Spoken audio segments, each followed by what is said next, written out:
بے شمار لوگ جادو جنات کے مسائل میں الجھے رہتے ہیں اور وہ یہ جاننا چاہتے ہیں کہ ہمارے اوپر جادو کرنے والا کون ہے۔ ہر دوسرے مریض کا یہ سوال ہوتا ہے کہ میرے اوپر جادو کس نے کیا، یہ میں معلوم کرنا چاہتا ہوں۔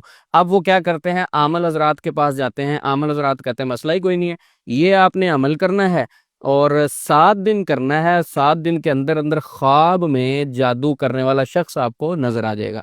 اب مریض بڑا خوش ہوتا ہے کہ چلیں مجھے اپنے دشمن کا تو پتہ چلے گا نا، پھر میں اس کے بعد اس کا اگلا حل کروں گا۔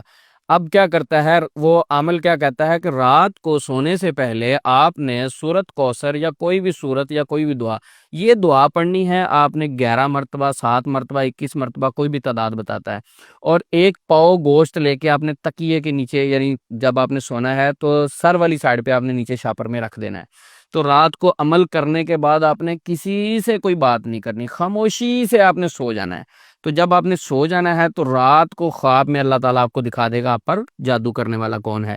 اب اکثر لوگ کیا ہوتا ہے، یہ جو عمل کر رہے ہوتے ہیں، عمل کرنے والے، وہ 5 وقت نماز کے بھی پابند نہیں ہوتے، یعنی وہ جو صرف انہوں نے عمل ہی کرنا ہے کہ عمل کے لیے وہ صورتیں پڑھ لیں گے، ویسے جمعہ بھی نہیں پڑھتے، نماز بھی نہیں پڑھتے، قرآن بھی نہیں پڑھتے، اللہ تعالیٰ سے اتنا مضبوط تعلق بھی نہیں ہوتا، دین سے دور رہتے ہیں، صرف اپنے مطلب کے لیے چھوٹا سا عمل کر لیتے۔ اس طرح کے بھی بے شمار لوگ ہیں۔ اب ہوتا کیا ہے کہ وہ رات کو سوتے ہوئے یہ عمل کر کے لیٹ جاتے ہیں، فوکس کر کے کہ آج میں نے دیکھنا ہے ابھی خواب میں میرے اوپر جادو کرنے والا کون ہے۔ تو آپ خود سمجھدار ہیں، تو رات کو خواب میں کون نظر آئے گا؟ جس پر اس کا پہلے سے فوکس ہے۔ مائنڈ میں کچھ لوگ پہلے بھی چل رہے ہوتے ہیں نا کہ فلاں جو پھپھو ہے نا میری، وہ بڑے چکر لگاتی ہے، مجھے لگتا ہے وہ کچھ کر رہی ہے، اس نے رشتہ مانگا تھا نا، ہم نے انکار کیا، لگتا ہے اس نے کچھ عمل کیا ہے۔ تو کیا ہے کہ جو خیالات آپ کے سب کانشیس میں خیالات میں پڑے ہوتے ہیں، عمل حضرات اتنے تیز ہوتے ہیں، وہ عمل کر کے، یعنی یہ عمل کر کے کہتے ہیں فوکس کر کے سو جائیں، رات کو نظر آئے گا۔ آپ نے بھی ذہن بنایا کہ آج میں نے کچھ دیکھنا ہے، کسی سے بات بھی نہیں کی، تو وہ والے خیالات اور وہ چیزیں جو آپ کے سب کانشیس میں، وہ رات کو خواب میں آ جاتے ہیں، اور اس خواب کی بنیاد پر ہم کیا کرتے ہیں، غلط فہمی کی بنیاد پر، بدگمانی کی بنیاد پر دوسروں پر الزامات شروع کرتے ہیں، خاندان میں لڑائیاں اور جھگڑے شروع ہو جاتے ہیں، شیطان خوش ہوتا ہے، اس طرح کے مسائل سٹارٹ ہونا شروع ہو جاتے ہیں۔ اب یہاں آپ کا ایک اور سوال ہوگا، آپ نے کہنا اچھا یہ تو بتائیں عثمان بھائی کہ میں فلاں عامل کے پاس گیا، اس عامل کے پاس جا کر میں نے پوچھا کہ میرے اوپر جادو کس نے کیا، تو ہمیں شک تھی اپنے ایک کزن پر، تو اس نے کہا جی آپ پر جادو کیا ہے آپ کے کزن نے، تو اس کو ایکوریٹ کیسے پتا چل گیا؟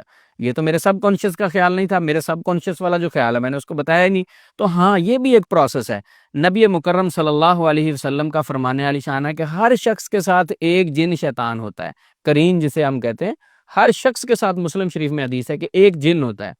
اچھا وہ کیا ہے؟ وہ جن ہمارا چور ہوتا ہے، شیطان، وہ ہماری انفارمیشن چرا کے عامل حضرات کو دیتا ہے۔ اب ہوتا کیا ہے، مثلاً آپ 2 بھائی ہیں، آپ کو شک گزرا کہ ہمارے اوپر کسی نے جادو کیا، تو اس جادو کو آپ نے ذہن میں بٹھایا، آپ نے کہا جی ہمیں وہم ہو سکتا ہے، غلط فہمی ہو سکتی ہے، تو اس غلط فہمی کو دور کرتے ہیں کسی معالج کے ذریعے سے، ہم نے اس کو بتانا بھی نہیں ہے جی۔ آپ کہتے ہیں جی ہمارے دونوں بھائیوں پر جادو کرنے والا ہمارا سکا چچا ہے، ٹھیک ہے جی، آپ کا یہ وہم ہو سکتا ہے۔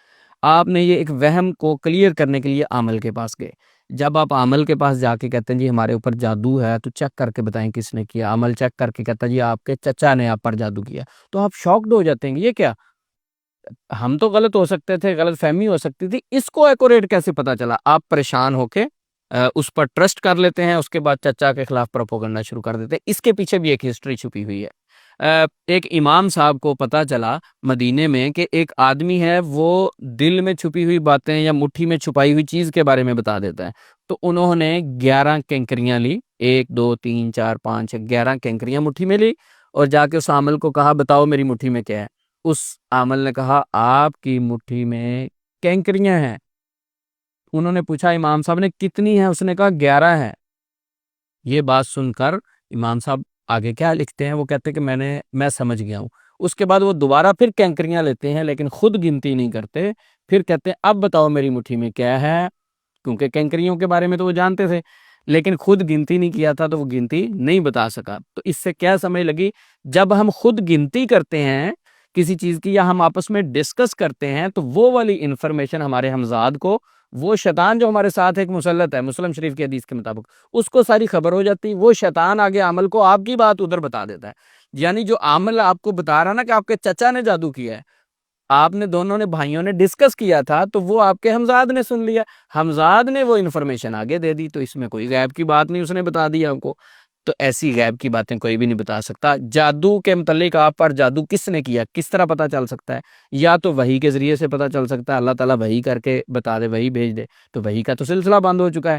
دوسرا ہم پتہ لگوا سکتے ہیں، غیب کا علم اگر ہم رکھتے ہوں تو غیب تو اللہ کے علاوہ کوئی نہیں جانتا۔ تیسرا اس کا طریقہ یہ ہے کہ شیاطین سے انفارمیشن لی جائے، جنات اور شیاطین سے ہم پوچھیں کہ ہمارے اوپر جادو کرنے والا کون ہے، تو آپ بتائیں جنات اور شیاطین ہمارے سکے ہیں، ہماری خیر خواہ ہیں، ہمارا بھلا کریں گے، وہ تو ہمارا نقصان کریں گے۔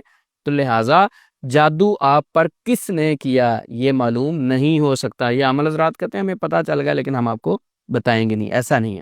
بیسیکلی جادو کی سمٹمز، علامات یہ ساری سامنے رکھتے ہوئے یہ ہم فیصلہ کر سکتے ہیں اس پر اثرات ہیں، اور اس کے بعد دعائیں، اذکار، وظائف بتا سکتے ہیں۔ لیکن کچھ لوگ غلط فہمی کی بنیاد پر، بدگمانی کی بنیاد پر ان کے گھر ٹوٹ جاتے ہیں، فیملیاں ٹوٹ جاتی ہیں، رشتے ٹوٹ جاتے ہیں، حالانکہ اس کے پیچھے حقیقت بالکل بھی نہیں ہوتی۔ تو اب میں پھر اپنے سوال کی طرف آتا ہوں، آپ پر جادو کرنے والا کون ہے یہ معلوم کرنا چھوڑ دیں۔ اگر کوئی آپ کو ایسی انفارمیشن دے رہا ہے، وہ شیاطین کی مدد سے دے رہا ہے، وہ غلط ہو سکتی ہے، اس پہ آپ اعتماد نہ کریں، ٹرسٹ نہ کریں۔ ٹھیک ہے، اگر کوئی ایسے شخص کا آپ کو نام بتاتا ہے جس سے آپ کی لگتی ہے، دشمنی ہے، تو وہ کامن ہے، شیطان اس نام کو استعمال کر لیتا، ضروری تو نہیں وہ آپ پر جادو کر رہا ہے۔ تو لہٰذا اپنے معاملات کو اللہ کے سپرد کریں، اللہ کے علم میں ہر چیز ہے۔ اگر آپ پر کوئی زیادتی اور ظلم کر رہا ہے تو اللہ سے دعا کریں، یا اللہ تو اسے کافی ہو جا۔ تو اللہ تعالی ہم سب کا حامی و ناصر ہو، اور ہر طرح کی غلط انفارمیشن سے اللہ ہمیں محفوظ رکھے، قرآن اور سنت کا ہمیں تابع بنائے۔ السلام علیکم ورحمۃ اللہ وبرکاتہ۔